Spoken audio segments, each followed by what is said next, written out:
Hi viewers, welcome to our channel. ప్రస్తుతం మనతో పాటు సీనియర్ జర్నలిస్ట్ దామ బాలాస్ అన్న వారితో మాట్లాడదాం. నమస్కారం సార్. నమస్తే. సార్, నాగ చైతన్య అండ్ శోభిత నిన్న ఎంగేజ్మెంట్ చేసుకున్నారు కదా. అయితే వీళ్ళ జాతకాలు ఏ విధంగా ఉన్నాయని చెప్పేసి వేణుస్వామి గారు వాళ్ళు అనౌన్స్ చేయబోతున్నారని ఆయన వాట్సాప్ స్టేటస్ పెట్టుకున్నట్టుగా వార్తలు అయితే వినిపిస్తున్నాయి సార్. అంటే గతంలో ఈయన నాగ చైతన్య సమంత ఇద్దరు కూడా విడిపోతారని చెప్పేసి చెప్పడంతో అప్పుడు సంచలనం అయిపోయింది. సో ఇప్పుడు నాగ చైతన్య సమంత విడిపోవడానికి శోభిత అనే కారణం అని కూడా ప్రచారాలు జరుగుతున్నాయి సార్.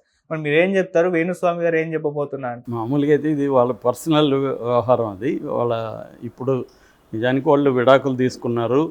సమంత నాగ చైతన్య సపరేట్ అయిపోయాడు. తర్వాత నాగ చైతన్య తనకి నచ్చిన అమ్మాయితో పెళ్లి చేసుకోబోతున్నాడు. నిన్న నిశ్చితార్థం అయింది.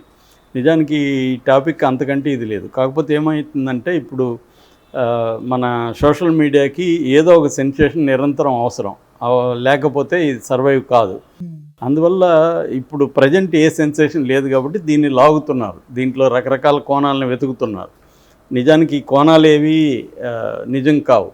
నిజమా అబద్ధం అనేది కూడా అనవసరం. ఇప్పుడు సమంత నాగ చైతన్య విడాకులకు కారణం ఏంటి అనేది మనకు తెలియాల్సిన అవసరం ఏం లేదు. అది వాళ్ళ పర్సనల్ వ్యవహారం.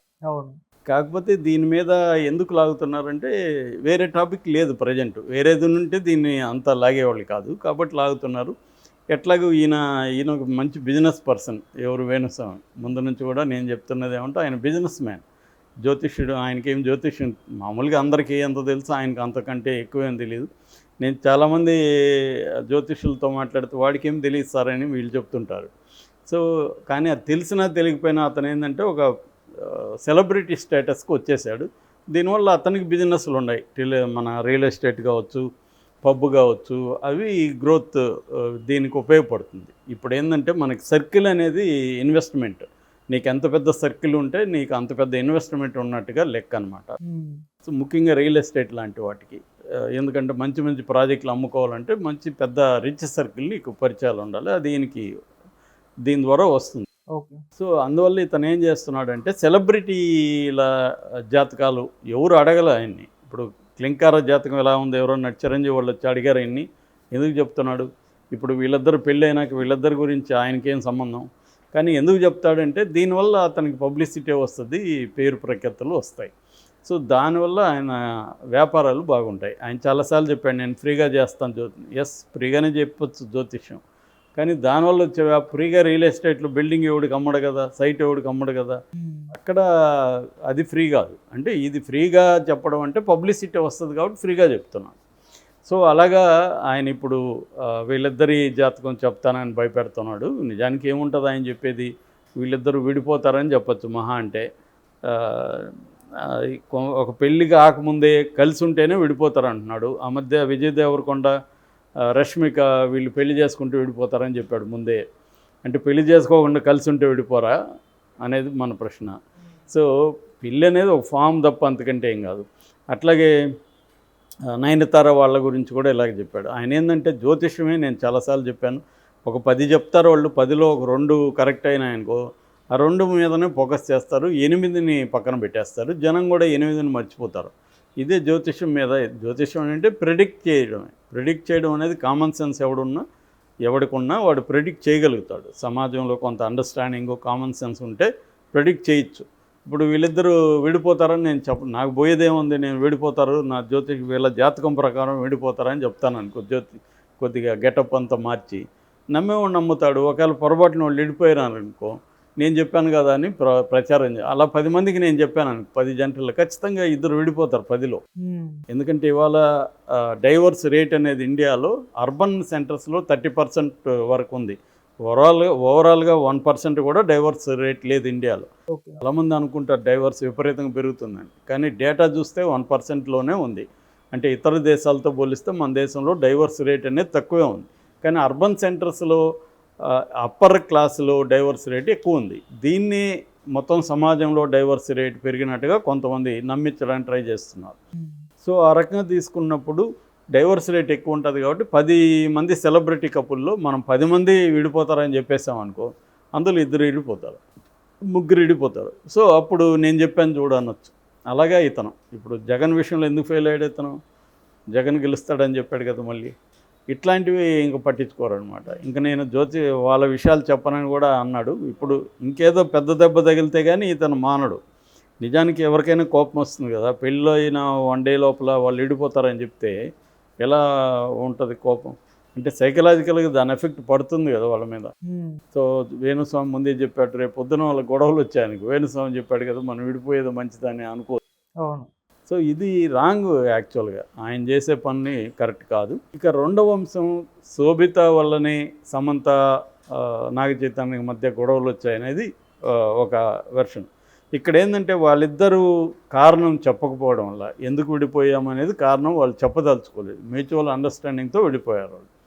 సో జనరల్గానే భార్యాభర్తల గొడవలకి ఇద్దరు కారణం అయి ఉంటారు.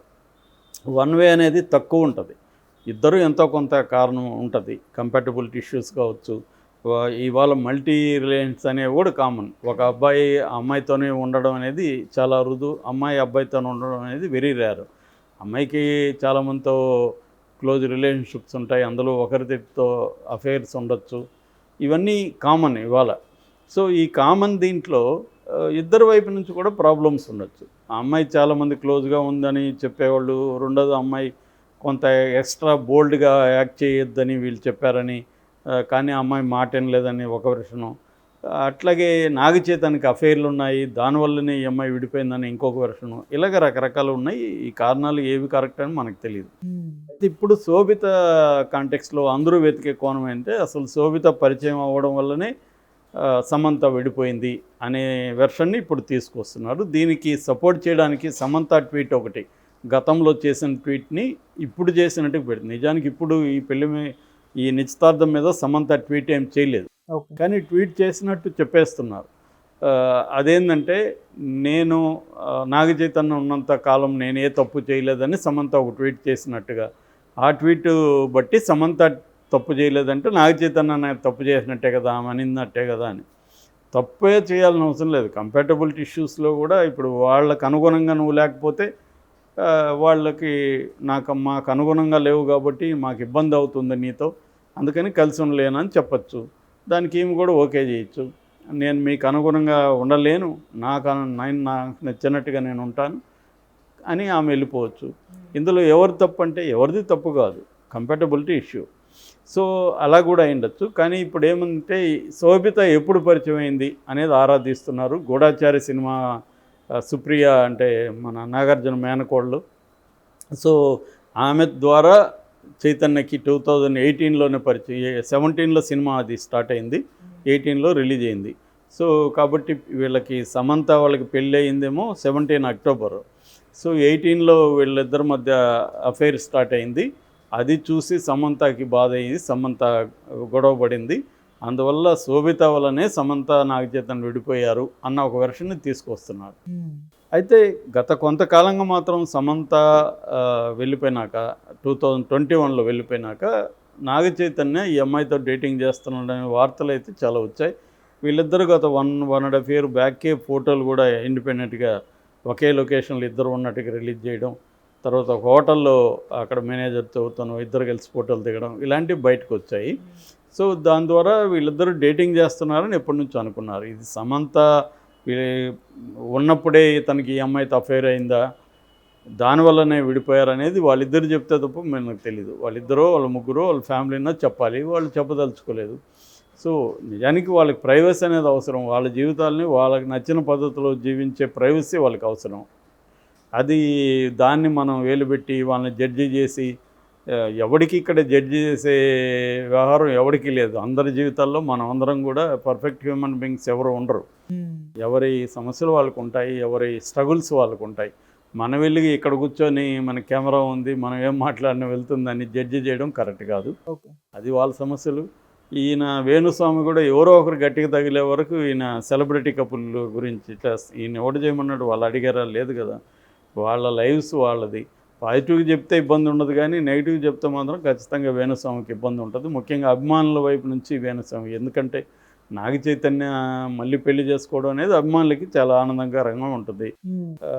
సో దాన్ని ఇప్పుడు వాళ్ళిద్దరు విడిపోతారని కానీ ఈయన చెప్పారంటే మాత్రం ఈయనకి